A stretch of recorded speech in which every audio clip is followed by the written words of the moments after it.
Sarah Martinez had always been different from the other girls in her small Texas town. While they played with dolls and dreamed of becoming teachers or nurses, she spent her afternoons in her grandfather's garage, taking apart old radios and building makeshift weapons from scrap metal. Her grandfather, a World War II veteran, had taught her everything he knew about survival, combat, and the art of war. He saw something in her that others missed, a natural warrior's instinct that couldn't be taught or faked. When Sarah turned 18, she made a decision that shocked everyone who knew her. She enlisted in the Army, determined to serve her country and prove that she was more than just a small-town dreamer. Her parents were devastated, her friends were confused, and her high school guidance counselor tried desperately to talk her out of it. But Sarah's mind was made up. She had found her calling, and nothing would stop her from pursuing it. Basic training was everything Sarah had hoped for, and more. She excelled in every area: physical fitness, weapons training, tactical exercises, and leadership challenges. Her drill sergeants were impressed by her natural abilities and her unwavering determination. She could outshoot most of the men in her unit, outrun nearly everyone, and had an instinctive understanding of military strategy that surprised even the most experienced instructors. But success in basic training was just the beginning of Sarah's journey. After graduation, she was assigned to a combat unit and deployed to Afghanistan, where she would face her first real test as a soldier. The transition from training to actual combat was jarring, even for someone as prepared as Sarah. The heat, the constant threat of danger, and the weight of knowing that every decision could mean the difference between life and death took some getting used to. Sarah's first few months in Afghanistan were relatively quiet. Her unit was stationed at a forward operating base in Helmand Province, conducting routine patrols and security missions. She quickly earned the respect of her fellow soldiers through her professionalism, her skills with weapons, and her calm demeanor under pressure. Her squad leader, Sergeant Williams, took notice of her abilities and began giving her more responsibility during missions. It was during a routine patrol in a small village outside Kandahar that Sarah first demonstrated the skills that would later make her legendary among her peers. The patrol had been going smoothly when they received intelligence about a possible Taliban meeting in a compound on the outskirts of the village. As they approached the building, Sarah noticed something that the others had missed, a subtle pattern in the way the locals were positioned around the area that suggested an ambush was being prepared. She quickly alerted Sergeant Williams, who initially dismissed her concerns as rookie nervousness.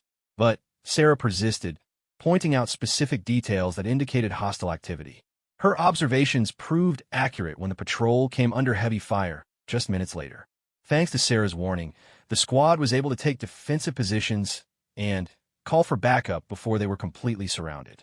The firefight lasted nearly 2 hours, with Sarah demonstrating remarkable accuracy and tactical awareness throughout the engagement. She eliminated several enemy fighters from long range, helped coordinate the squad's defensive positions, and even managed to flank the enemy position to provide covering fire for a wounded soldier's evacuation. When the dust settled, her actions had saved the lives of at least 3 members of her squad. Word of Sarah's performance quickly spread throughout the base. Officers who had barely noticed her before suddenly took interest in the young soldier who had shown such exceptional skills in combat. Her company commander, Captain Rodriguez, called her into his office to discuss her performance and potential for advancement within the unit. But not everyone was impressed by Sarah's success. Some of the male soldiers in her unit began to grumble about the attention she was receiving. They questioned whether her achievements were being exaggerated because she was one of the few women in their combat unit. Rumors began to spread that her account of the firefight had been embellished, that she was trying to make herself look more heroic than she actually was. The situation came to a head during a company meeting where battle damage assessments were being discussed. One of the soldiers, Corporal Johnson, openly questioned Sarah's kill count from the recent engagement. He suggested that in the confusion of battle, it was impossible to verify who had actually eliminated which targets. His comments were echoed by several other soldiers who began to voice their own doubts about Sarah's reported performance. Captain Rodriguez found himself in a difficult position. While he had received positive reports about Sarah's actions from Sergeant Williams, he was also dealing with morale issues within the unit. Some of his soldiers clearly resented the attention Sarah was receiving, and he worried that the controversy could affect unit cohesion. In an attempt to address the situation, he decided to investigate the claims more thoroughly. What followed was a painful period for Sarah, as her every action was scrutinized and questioned. Fellow soldiers who had once treated her with respect now looked at her with suspicion. Some began to openly suggest that she was exaggerating her achievements to gain promotions or special treatment.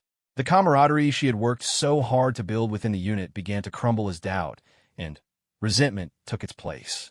Sarah tried to defend herself, providing detailed accounts of her actions during the firefight and other engagements.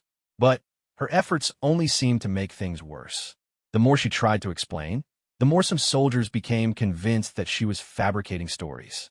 They accused her of being a glory seeker, someone who was willing to lie about her combat performance to advance her career. The harassment became increasingly difficult to bear. Sarah found herself isolated within her own unit, with many soldiers treating her with open hostility. Her bunker mate refused to speak to her, and she often ate her meals alone while others whispered and pointed in her direction. The stress of the situation began to affect her performance, and she found herself second-guessing decisions that would have come naturally to her before. Sergeant Williams, who had witnessed Sarah's actions firsthand, tried to support her, but found himself caught between loyalty to one of his best soldiers and pressure from above to maintain unit discipline. He submitted formal reports defending Sarah's performance, but his words carried less weight than the collective voice of the soldiers who doubted her claims. The situation reached its lowest point when Sarah was called into Captain Rodriguez's office for what she thought would be a routine performance review. Instead, she found herself facing formal accusations of filing false reports and exaggerating her combat achievements. The captain explained that after investigating the claims, he had found inconsistencies in various accounts of the firefight and had decided that Sarah's version of events could not be verified. Sarah was devastated by the accusations. Everything she had worked for, all the respect she had earned, seemed to be slipping away because of doubts and prejudices she couldn't control. She tried to explain that the inconsistencies in the reports were due to the chaotic nature of combat, where different soldiers might have different perspectives on the same events. But her explanations fell on deaf ears. The formal reprimand was placed in Sarah's military record, effectively ending any chances she had for promotion or advancement within her current unit. She was transferred to a support role away from combat operations, where she would have little opportunity to prove her abilities.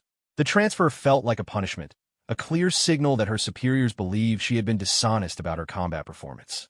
As Sarah packed her belongings for the transfer, she reflected on the events that had led to this moment. She had joined the army to serve her country and prove herself as a warrior. Instead, she found herself branded as a liar and exiled from the very role she had trained her entire life to perform. The injustice of the situation was overwhelming, but she refused to give up hope that someday, somehow, she would have the chance to prove that everything she had claimed was true.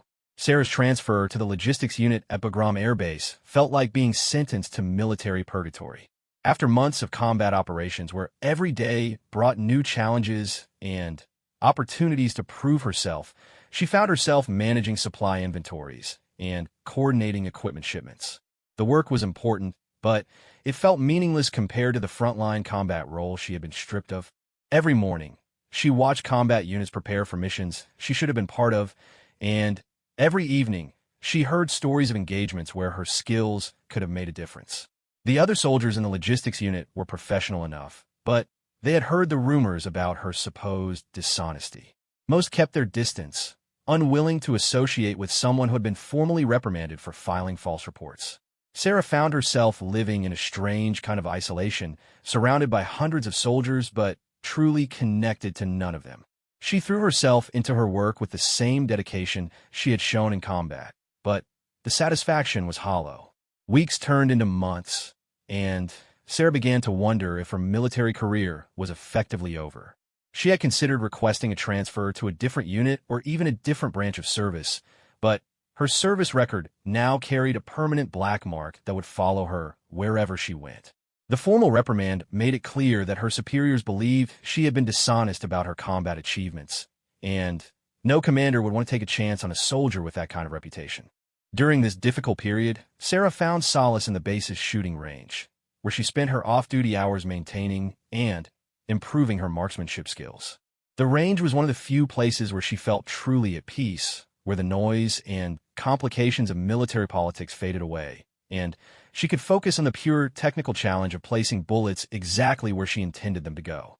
Her scores were consistently excellent, often beating those of soldiers whose primary job was combat, but these achievements went largely unnoticed by anyone who mattered. It was at the shooting range that Sarah first encountered Master Sergeant Jackson, a gruff veteran sniper instructor who had been training special operations personnel for over 15 years.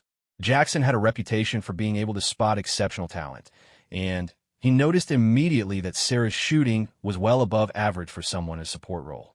He began watching her practice sessions, studying her technique, and observing the consistent precision of her shots. After several weeks of silent observation, Jackson approached Sarah one evening as she was cleaning her rifle after a practice session.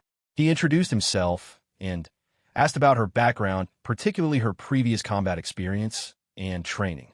Sarah was initially hesitant to discuss her past, knowing that Jackson had probably heard the rumors about her supposed dishonesty. But something in his manner suggested genuine professional interest rather than idle curiosity. Jackson listened carefully as Sarah described her training, her combat experiences, and the events that had led to her transfer. He asked pointed questions about specific engagements, probing for details that only someone with real combat experience would know. As Sarah answered, Jackson began to form a picture of a soldier whose abilities far exceeded what her current assignment suggested. The technical knowledge she displayed and the tactical awareness she demonstrated in describing combat situations convinced him that whatever had happened at her previous unit, Sarah Martinez was the real deal. Over the following weeks, Jackson began working with Sarah unofficially, helping her refine her shooting technique and teaching her advanced marksmanship principles that were normally reserved for special operations personnel. He saw in her the same natural talent that had made him one of the Army's most respected sniper instructors, but with an additional quality that he rarely encountered, an almost supernatural ability to read battlefield conditions and adapt to changing circumstances. Under Jackson's tutelage, Sarah's already impressive skills reached new levels.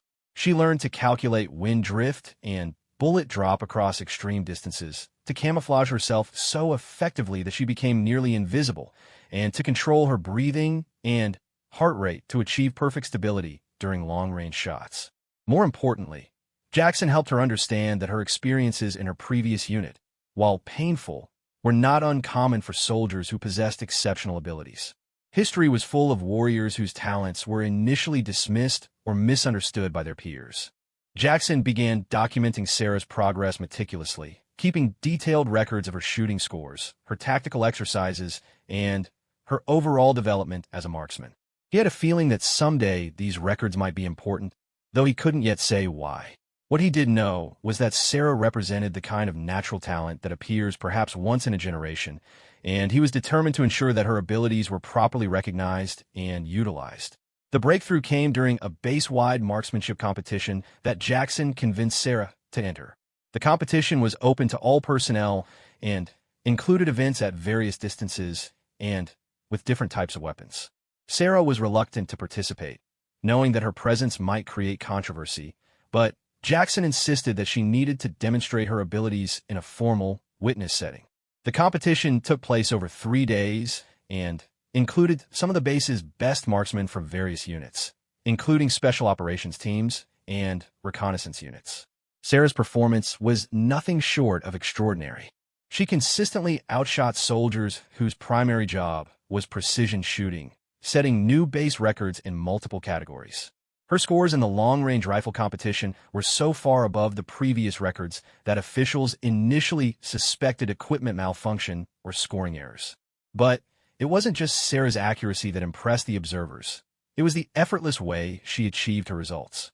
While other competitors struggled with wind conditions or equipment malfunctions, Sarah seemed to adapt instinctively to every challenge. She shot with a calm confidence that suggested she was operating well within her capabilities, as if the competition represented a casual practice session rather than a serious test of skill. Word of Sarah's performance spread quickly through the base, reaching the attention of several senior officers who began asking questions about the logistics specialist who had just humiliated some of their best shooters. When they learned about her previous combat experience and the controversy surrounding her transfer, Many began to wonder if a serious mistake had been made in sidelining such obvious talent. Colonel Thompson, the base operations officer, was particularly intrigued by reports of Sarah's abilities. He had been struggling with personnel shortages in his reconnaissance units and was always looking for soldiers with exceptional skills who might be suitable for special operations roles. He requested a meeting with Master Sergeant Jackson to discuss Sarah's background and potential for reassignment to a more suitable position. Jackson presented a compelling case for Sarah's abilities, backed up by months of training records and the dramatic evidence of her competition performance. He explained that in his professional opinion, Sarah possessed the kind of natural talent that the Army should be cultivating and utilizing, not wasting in a logistics role. He also shared his suspicions that the controversy in her previous unit might have been driven more by prejudice and politics than by any actual deficiencies in her performance. Colonel Thompson was convinced enough to authorize a formal evaluation of Sarah's capabilities by a team of special operations instructors. The evaluation would be comprehensive, testing not just her marksmanship but also her tactical knowledge, physical fitness, and psychological suitability for high-stress combat operations. If she passed, it would open the door for reassignment to a role that better matched her abilities. Sarah approached the evaluation with a mixture of hope and trepidation. This represented her best chance to escape the limbo of her current assignment and return to meaningful combat duty. But she also knew that failure would likely end any prospects for advancement in her military career. The evaluation team would be made up of seasoned special operations veterans who would not be easily impressed and who would certainly have heard the rumors about her supposed dishonesty. The evaluation process was grueling, spanning 2 weeks and covering every aspect of military performance that might be relevant to special operations work. Sarah was tested on advanced marksmanship techniques, small unit tactics, survival skills, navigation, communications, and psychological resilience. Each day brought new challenges designed to push her to her limits and reveal both her strengths and weaknesses. Throughout the evaluation, Sarah performed at levels that surprised even Master Sergeant Jackson, who had been working with her for months. Her shooting scores were consistently exceptional. Her tactical knowledge was sophisticated beyond her apparent experience level, and her physical and mental toughness impressed evaluators who were accustomed to working with elite soldiers. Most importantly, her performance under stress demonstrated the kind of calm competence that special operations units prize above all other qualities. The evaluation team's report was unequivocal in its assessment. Sarah Martinez possessed exceptional abilities that were being wasted in her current assignment. They recommended immediate reassignment to a special operations unit where her talents could be properly utilized. The report also noted that based on her demonstrated capabilities, the team had serious doubts about the accuracy of the previous claims that she had exaggerated her combat performance. As Sarah waited for official word on her reassignment, she allowed herself to hope that her nightmare of professional exile might finally be ending. The evaluation had given her a chance to demonstrate her true capabilities in a controlled environment where politics and prejudice couldn't influence the results. For the first time in months, she felt like she might have a real future in the military again. Sarah's reassignment to Task Force Phantom came with a mixture of excitement and nervous anticipation. The Special Operations Unit was known throughout the military for taking on the most dangerous and sensitive missions in Afghanistan. Unlike her previous assignments, where her role had been clearly defined and relatively predictable, Task Force Phantom operated in the shadows, conducting reconnaissance missions, targeted strikes, and intelligence-gathering operations that rarely appeared in official reports. The unit was commanded by Major Elena Vasquez, a decorated officer who had spent most of her career in special operations. Vasquez had personally reviewed Sarah's evaluation reports and had specifically requested her assignment to the task force. Unlike the officers in Sarah's previous unit, Vasquez was more interested in what soldiers could accomplish than in office politics or personal prejudices. She had built her reputation by getting results in impossible situations, and she surrounded herself with people who shared her commitment to excellence. Sarah's first briefing with Major Vasquez set the tone for everything that would follow. The Major was direct and professional, explaining that Task Force Phantom had no patience for drama or personal conflicts. Every member of the unit was there because they possessed exceptional abilities, and everyone was expected to perform at their highest level without regard to gender, background, or previous controversies. Sarah's past problems were acknowledged, but considered irrelevant as long as she could deliver results when it mattered. The other members of Task Force Phantom represented some of the most skilled soldiers Sarah had ever encountered. Staff Sergeant Mike Chun was a communications specialist who could maintain contact with headquarters under conditions that would defeat most military radio equipment. Sergeant First Class David Wright was a demolitions expert whose understanding of explosives bordered on the artistic. Corporal Lisa Torres was a medic whose skills had saved dozens of lives in situations where conventional medical treatment would have been impossible. Each member of the team brought unique capabilities, but they all shared certain qualities that made them suitable for special operations work. Exceptional technical skills, the ability to operate independently for extended periods, and the mental toughness to perform under extreme stress. Sarah quickly realized that she was joining a group of professionals who had already proven themselves in ways that her previous unit could barely imagine. Sarah's integration into the team was smoother than she had dared to hope. Her teammates were more interested in her demonstrated abilities than in rumors from her past, and they judged her based on her performance during training exercises and mission preparations. Within weeks, she had established herself as a valuable member of the unit, contributing not just her exceptional marksmanship skills, but also the tactical awareness and battlefield instincts that had first impressed her instructors. The task force's first mission with Sarah involved intelligence gathering in a remote valley near the Pakistan border, where coalition forces had detected suspicious activity that might indicate a high-value target. The mission required the team to establish an observation post on a mountain ridge and maintain surveillance for up to 2 weeks while gathering detailed intelligence about enemy movements and activities. Sarah's role was to provide overwatch and long-range precision fire support if the mission went wrong, but the assignment also allowed her to demonstrate her skills in reconnaissance and surveillance. She proved to be exceptionally good at spotting and identifying targets at extreme distances, often detecting enemy activity before it became visible to other team members. Her ability to remain motionless and alert for hours at a time impressed even seasoned special operations veterans.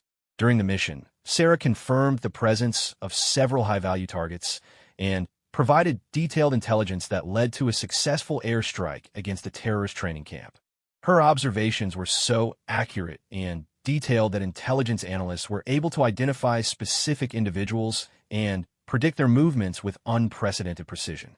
The mission was considered a complete success, and Sarah's contributions were formally recognized in the after-action reports. But it was during the team's extraction that Sarah truly demonstrated the combat skills that had made her legendary in her first unit. As the team was moving to their helicopter landing zone, they were ambushed by a group of enemy fighters who had apparently discovered their position. The attack came without warning, and the team found themselves pinned down by accurate rifle fire from multiple positions. In the chaos of the ambush, Sarah's training and instincts took over completely. While other team members focused on immediate threats and defensive positions, she quickly analyzed the tactical situation and identified the enemy positions that posed the greatest threat to the team's survival. Moving with calm precision, she began systematically eliminating enemy fighters with shots that seemed impossible under the circumstances. Her first target was an enemy sniper positioned on a ridge nearly 800 meters away who had been keeping the team pinned in their defensive positions. Sarah's shot, fired while lying prone on rocky ground under enemy fire, was perfect. The enemy sniper was eliminated with a single bullet to the head. Her second target was a machine gun position that had been raking the team's location with suppressing fire. Again, a single shot into the threat. As the engagement continued, Sarah moved between positions, using the terrain to her advantage while maintaining devastating accurate fire against enemy positions. She eliminated targets at ranges that other soldiers would have considered challenging under ideal conditions, but she was doing it while under fire in difficult terrain and with the lives of her teammates hanging in the balance. Her performance was so exceptional that even experienced special operations veterans stopped what they were doing to watch her work. By the time the helicopter arrived for extraction, Sarah had single-handedly eliminated 11 enemy fighters and effectively broken the ambush that could have resulted in the loss of the entire team. Her teammates were amazed not just by her accuracy, but by the calm, methodical way she had handled the emergency. She had never seemed hurried or panicked, approaching each shot with the same careful precision she might have used on a practice range. Major Vasquez's report on the mission made it clear that Sarah's performance had been extraordinary even by special operations standards. She had demonstrated not just exceptional marksmanship skills, but also the kind of tactical awareness and combat leadership that the military's most elite units were looking for. The report recommended Sarah for immediate promotion and suggested that her abilities warranted consideration for even more specialized assignments. Word of Sarah's performance spread quickly through the special operations community, reaching the attention of senior officers who were always looking for exceptional talent. Unlike her previous experience, where her achievements had been questioned and dismissed, her performance with Task Force Phantom was witnessed by respected professionals whose own reputations guaranteed the credibility of their reports. General Patricia Harrison, the Regional Special Operations Commander, personally reviewed Sarah's file and the reports from Task Force Phantom. As one of the highest-ranking women in the military and a veteran of multiple combat deployments, Harrison was particularly interested in Sarah's story. She had seen talented soldiers destroyed by prejudice and politics, and she was determined to ensure that exceptional ability was recognized and rewarded regardless of past controversies. Harrison's intervention came at a crucial time for Sarah's career. The general's reputation and influence meant that her endorsement carried significant weight throughout the military hierarchy. When she formally requested Sarah's assignment to an even more elite unit under her direct command, no one was willing to question her judgment or bring up the old controversies that had nearly destroyed Sarah's military career. The assignment to General Harrison's personal strike team represented the pinnacle of special operations work. Missions so sensitive that they were known only to the highest levels of command, and so dangerous that they required soldiers with truly exceptional abilities. Sarah had gone from being branded as a liar and exiled to a logistics unit to being selected for one of the military's most elite positions.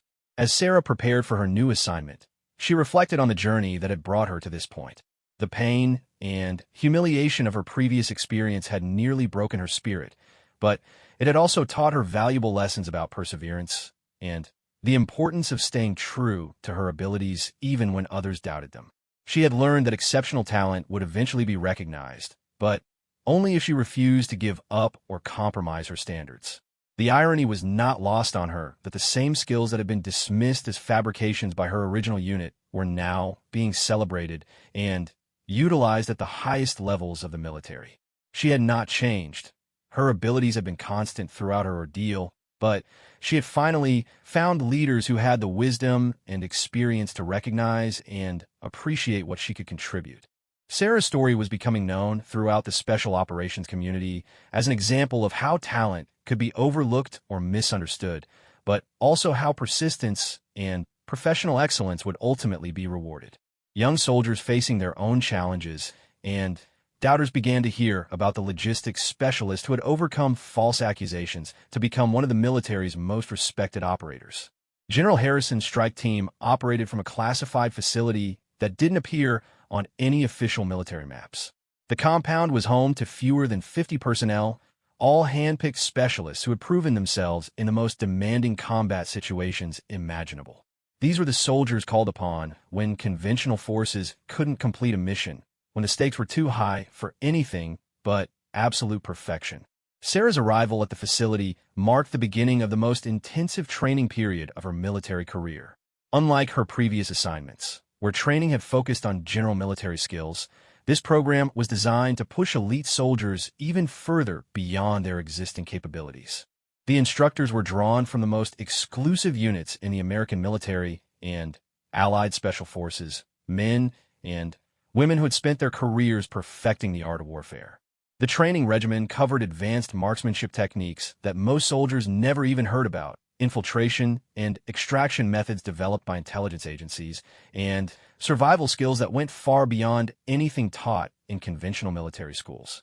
Sarah learned to operate in environments ranging from Arctic conditions to tropical jungles, to live off the land for weeks at a time, and to complete mission objectives under circumstances that would defeat most human beings. But the most important part of Sarah's training involved learning to work with the other members of General Harrison's team. These soldiers represented the absolute pinnacle of military professionalism, and they expected the same level of excellence from anyone who joined their ranks. Sarah had to prove herself not just as an individual operator, but as someone who could be trusted with the lives of teammates whose own capabilities were legendary. Lieutenant Colonel James Morrison became Sarah's primary mentor during this period. Morrison was a veteran of more classified operations than most soldiers could imagine, and his reputation for completing impossible missions was matched only by his ability to bring his people home alive.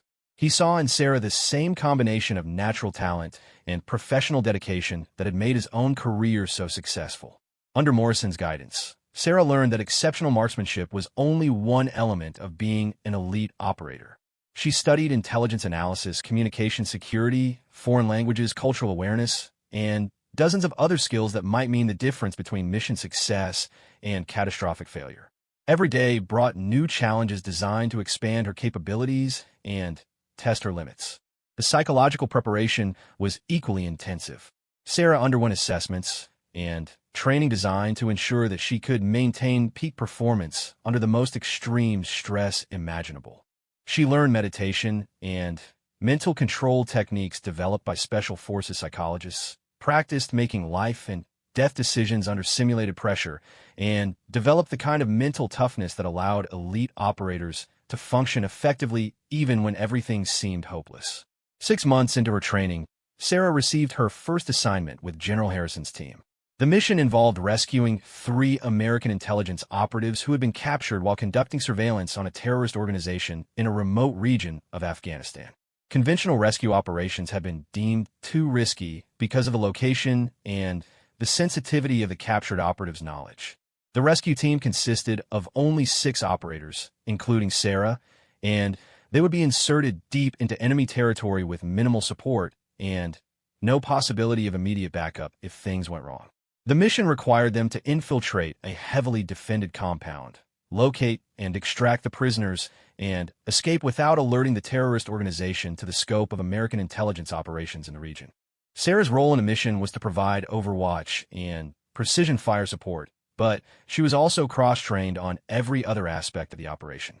Like all members of elite units, she needed to be capable of stepping into any role if circumstances required it.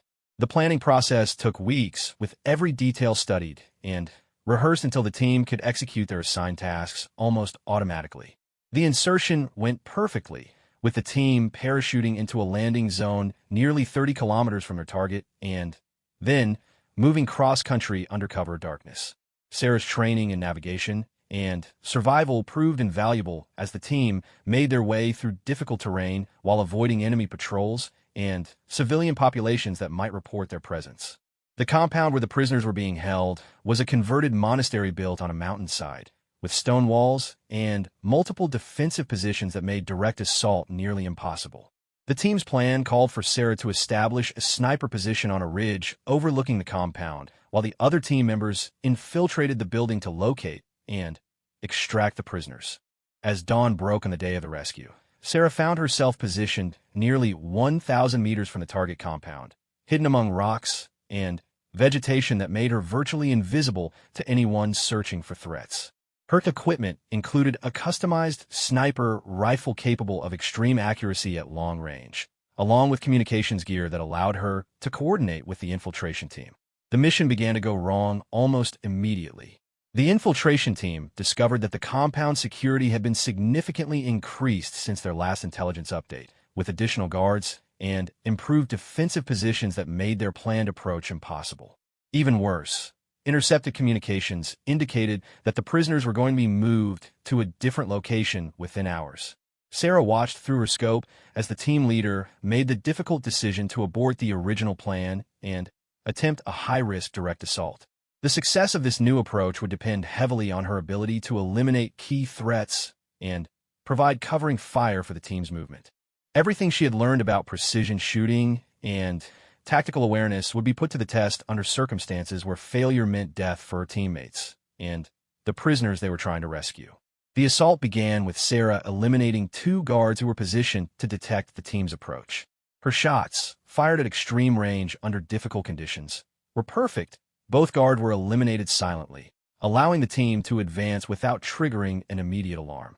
As the team moved closer to the compound, Sarah continued to provide overwatch, identifying and eliminating threats before they could endanger the mission. But The situation became truly desperate when the terrorists discovered the infiltration and began mobilizing their defenses. Suddenly, the compound came alive with enemy fighters moving to predetermined positions and establishing fields of fire that would trap the rescue team inside the building. Sarah found herself facing a target-rich environment where every shot counted and where missing could mean the difference between mission success and catastrophic failure.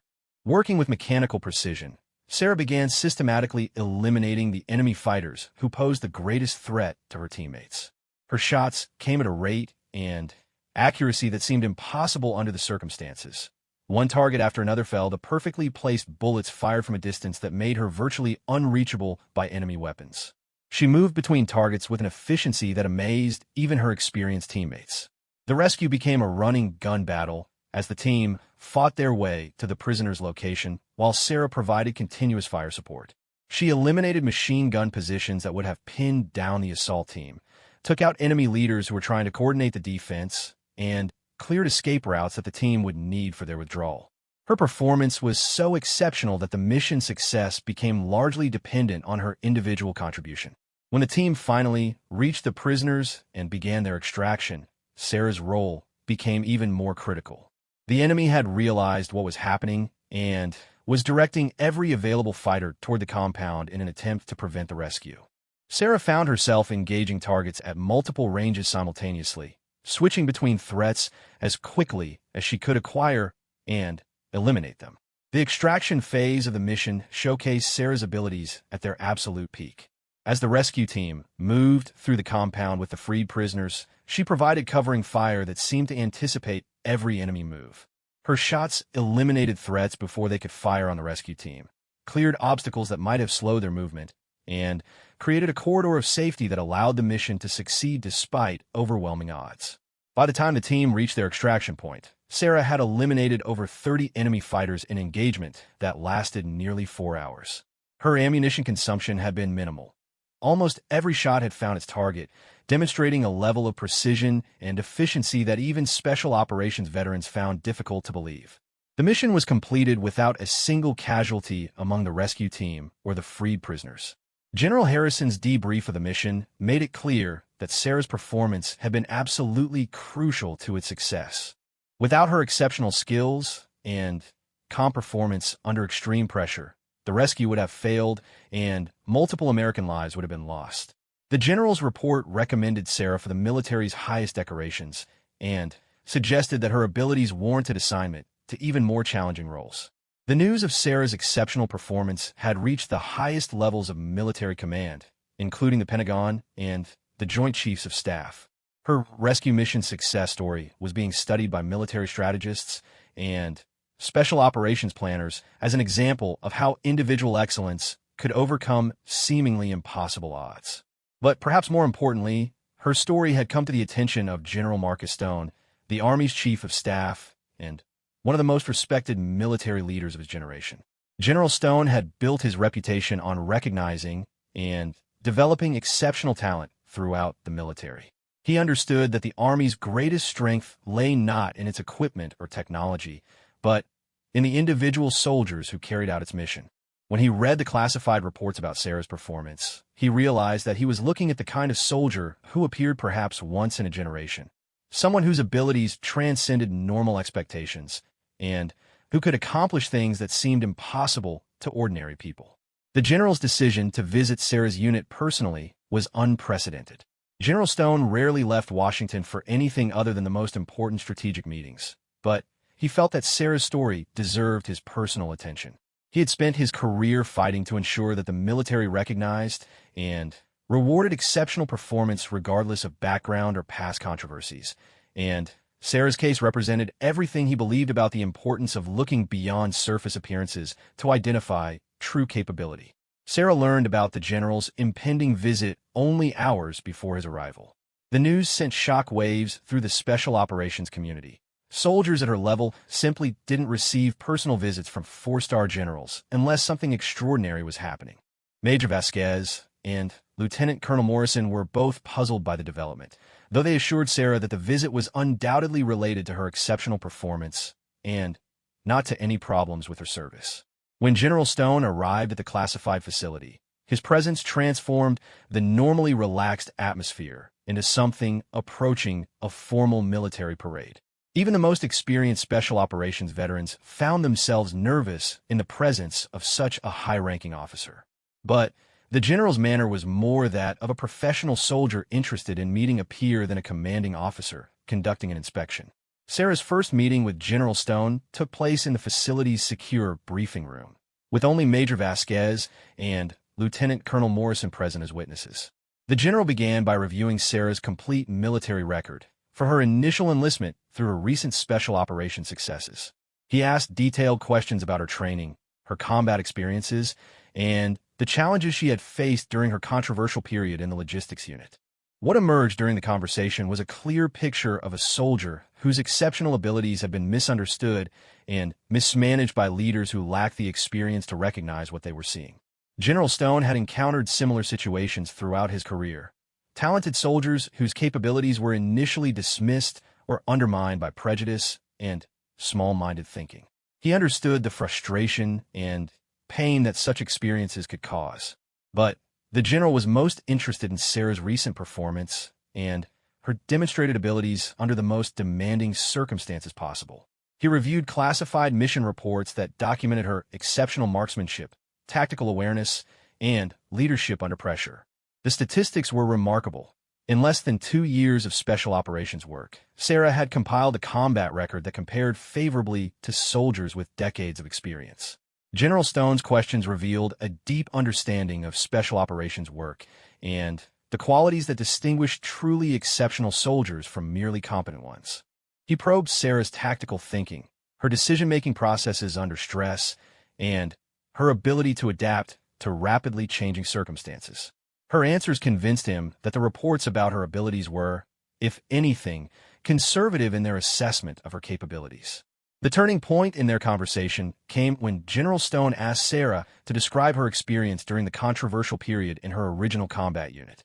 He listened carefully as she explained how her performance had been questioned and ultimately dismissed, how she had been transferred to a logistics role despite her obvious capabilities, and how she had struggled to maintain her confidence and professionalism despite the injustice of her situation.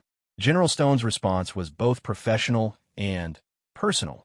He explained that Sarah's experience was unfortunately not uncommon in an organization as large and complex as the modern military. Exceptional talent was sometimes overlooked or misunderstood, particularly when it challenged conventional expectations about what soldiers could accomplish. But he also made it clear that such failures represented a loss not just for individual soldiers, but for the military as a whole. The general then made an announcement that stunned everyone present. Based on his review of Sarah's record and his assessment of her capabilities, he was personally recommending her for promotion to Sergeant First Class and assignment to a newly created Special Operations Unit that would report directly to his office. The unit would be tasked with the most sensitive and challenging missions in the military's inventory, and it would be staffed exclusively with soldiers who had demonstrated exceptional abilities under combat conditions.